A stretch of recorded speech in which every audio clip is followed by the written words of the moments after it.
I propose to take questions 4 to 16 together. Great. I spoke by phone with the Prime Minister of New Zealand, Jacinda Ardern, on the 27th of March. The Prime Minister contacted me to discuss what actions might be taken to counter the proliferation of violent and extremist online content following the horrific terror attack on 2 mosques in Christchurch in New Zealand on the 15th of March. I took the opportunity to pass on the condolences of the Irish Government, of this House and our people to her and to the people of New Zealand on the tragic loss of 50 innocent lives and the injuries to so many others. The Prime Minister and I discussed initiatives being put in place here in Ireland and across the EU to tackle violent and illegal online content.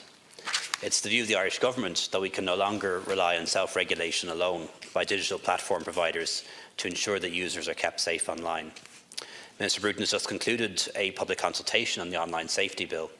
This will establish a national regulatory authority to oversee the course of actions that online platforms have in place to protect their users. It will implement provisions of the revised EU Audiovisual Market Services Directive, requiring video sharing platforms to protect users from content containing hate speech or other illegal content.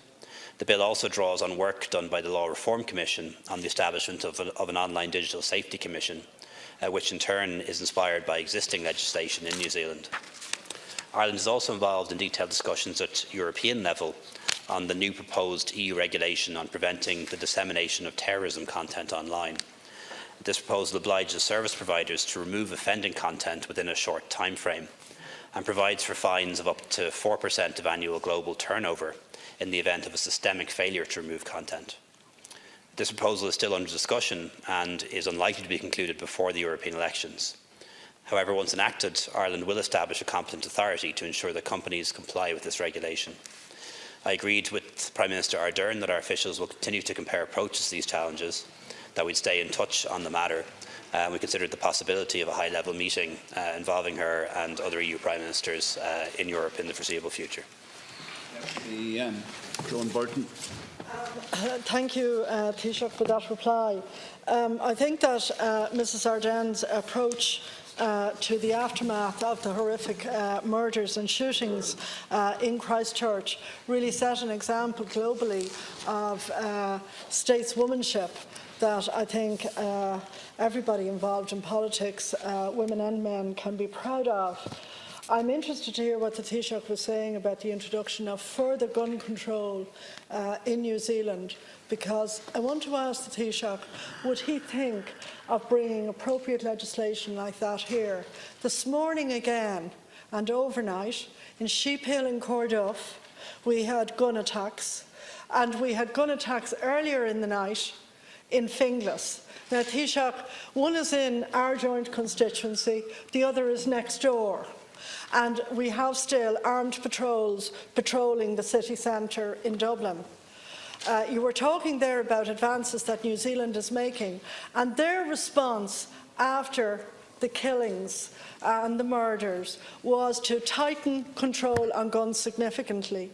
I would like to ask you if, in the aftermath of the Christchurch murders, you took the opportunity to actually look at the security situation and the gun situation, which, because of the cocaine trade and the rest of the drug trade in Ireland, at the moment is pretty much out of control. We have kids in our primary school worried about walking to and from school because there can be gunmen just shooting at each other. And in a nice estate like Sheephill, early this morning, we had a repeat of the same again. All to do, we are led to understand, or given to understand, feuding among different drugs gangs and drugs operators. Now, I would really like to ask you, in your conversation with Jacinda Ardern, did you have any opportunity, it was probably in the immediate aftermath, but could you take a leaf out of New Zealand's book and actually try and get guns out of Irish society so that our society will not literally be worn down, exploited and possibly destroyed by what's happening in the drugs trade and the gun violence that it's bringing to the streets of all our major cities, and particularly to our own area.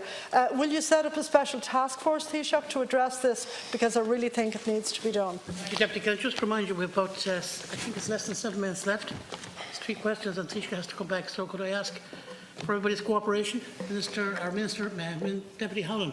Thank you. I was bringing up to a minister there for a moment. There we are. It's a month since the horrific mosque shootings in New Zealand that I think shocked all of us.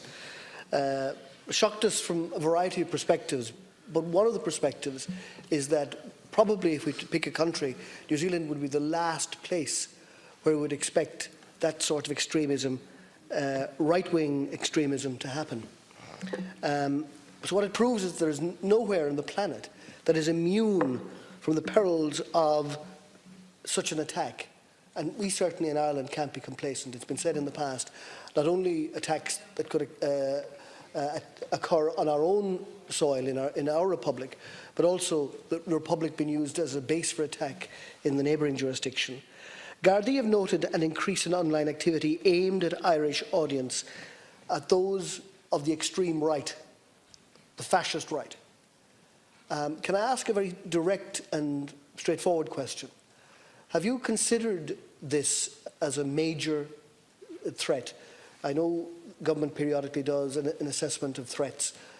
And can you give an assurance to the House today that the Garda Síochána has the capacity to monitor adequately this insidious, terribly damaging online activity? Thank you. Deputy Martin, then Deputy Murray. Praised Prime Minister Ardern for her great leadership in the aftermath of the Christchurch atrocity. I think she made a very powerful statement to our own people and indeed to the whole world about the need for unity against hate and for all of us to stand with minorities who are under attack. The recent spurt of Islamophobic campaigns by politicians in many countries is something we need to fight against, not just here but internationally as well. I think our media should also understand that there are many people out there who have no problem picking on minorities where they think it might get them attention. And they are happy to play on the margins, and the proportional representation system here means that media coverage can deliver a real electoral advantage and bonus to people engaged in such activity. I think the media need to remember too that they have the freedom to cover anything, but they need to avoid falling again and again for giving huge exposure to people exploiting division for political purposes. In this context, Taoiseach, you may be aware that the EU Commission carried out research in every European Union country on attitudes to immigrants in general. This showed that there are many places where people have limited or no experience of Muslims, but have been persuaded by demagogues to fear them. Thankfully, Ireland is one of the best when it comes to open attitudes to different faiths and cultures, but this is something we have to actively protect. More should be done, in my view, to promote integration. I don't think we're fully there in terms of full integration in society of minorities and different faiths and different cultures. Local authorities are perfectly placed to promote programmes locally, and some have been doing an excellent job in relation to that. Thank you. Can you tell us, Taoiseach, if any initiative is planned to more actively monitor and combat the hateful ideology behind the Christchurch attack? Thank you very much, Deputy Lou McDonald.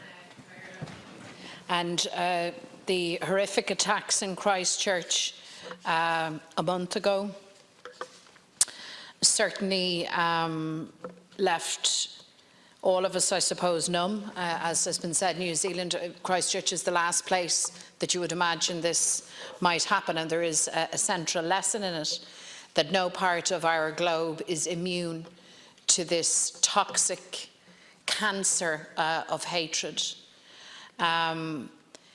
And there is no doubt that we have much to do in our own society to ensure cohesion.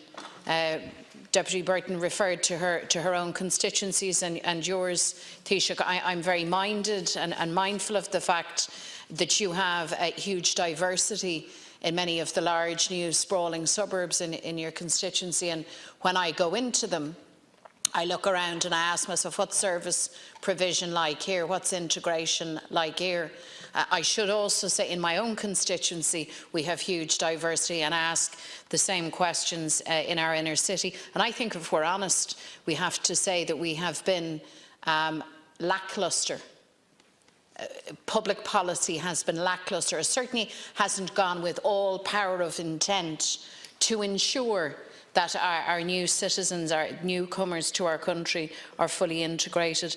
I share the concern about guns on the streets, not surprisingly, given that neighbourhoods that I represent have endured a so-called feud, which has involved young children seeing horrific acts of violence, and they've been hurt by them. The answer to that, I would suggest, is somewhere in the realm of good community policing and resourcing, but the Taoiseach might advise, as has been asked, what his plans are in that regard. I want to give the Taoiseach an opportunity to maybe make a quick response. Taoiseach. I have to say I very much agree with deputies who've praised Prime Minister Ardern's response to the events in Christchurch. I believe she responded with great dignity, with leadership, and became a unifying force for New Zealand. And what she often speaks about, or speaks about in our conversations, is how we need to tackle both the root causes and the enablers of terrorism and extremism. And I think that is the correct approach. I don't think she could have handled it better, quite frankly, but I'm absolutely sure she would have preferred not to have to handle it at all. In terms of gun control, relative to Ireland, gun control in New Zealand was very weak. They took the opportunity, or at least responded to the appalling tragedy in Christchurch to tighten their gun laws. But I think they're still somewhat looser than they are in this jurisdiction. We already have very stringent controls on the issue of firearms certificates by An Garda Síochána and the conditions under which firearms can be held. There are penalties in place for firearms offences under the Firearms Act, and every application for a firearms certificate is considered on its own individual merits. An application cannot be granted by a Garda superintendent unless certain conditions set out in law are met. These include, amongst others, that the person can be permitted to possess a firearm without danger to public safety, and that a person has a good reason for acquiring the firearm. Certain firearms, such as semi-automatic, centre-fire rifles and large-calibre handguns, are considered restricted under Irish law, and these attract additional conditions to be met over and above the standard requirements. These include that the applicant has demonstrated that the firearm is the only type of firearm that's appropriate for the purpose for which it's required. Decisions on restricted firearms are made by the Garda Chief Super. The legislation also provides for the revocation of a firearm certificate if the conditions which applied to the grant of the firearm in the first instance are no longer met. Mandatory minimum sentences were introduced in 2006 for certain firearm offences on foot of concerns that these types of offences were having on society in general.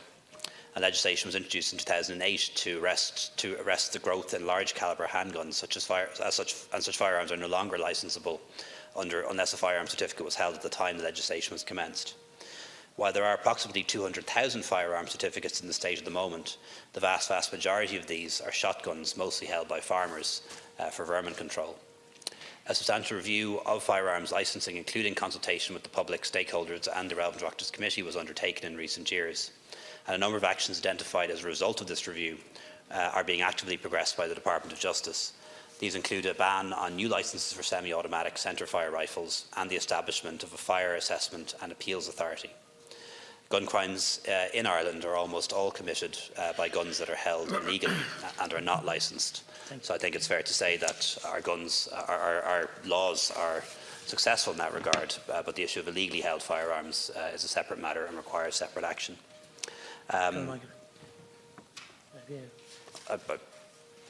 Yeah, just might say very briefly that in the last 2 weeks we had a meeting of the Cabinet Subcommittee F, which is the Cabinet Subcommittee on National Security, made up of ministers, officials, the Defence Forces Intelligence, Guard Intelligence and the National Cyber Centre for Cyber Security. And we used the opportunity of that meeting to review the threat level, including recognising that if a lone wolf white supremacist from Australia can go to New Zealand and do what he did, well then a lone wolf white supremacists here in Ireland or from Britain could come here and do something similar. So no country is immune to terrorism. So we considered what could be done to prevent it. How would we respond to it? For the first time, there have been joint exercises involving the Guardian, the Defence Forces and the Blue Light Services. We've advertised as well for head of the new National Security Coordination Centre, which will be set up under the auspices of my department, and we would intend to have that structure, in fact we will have that structure established this year.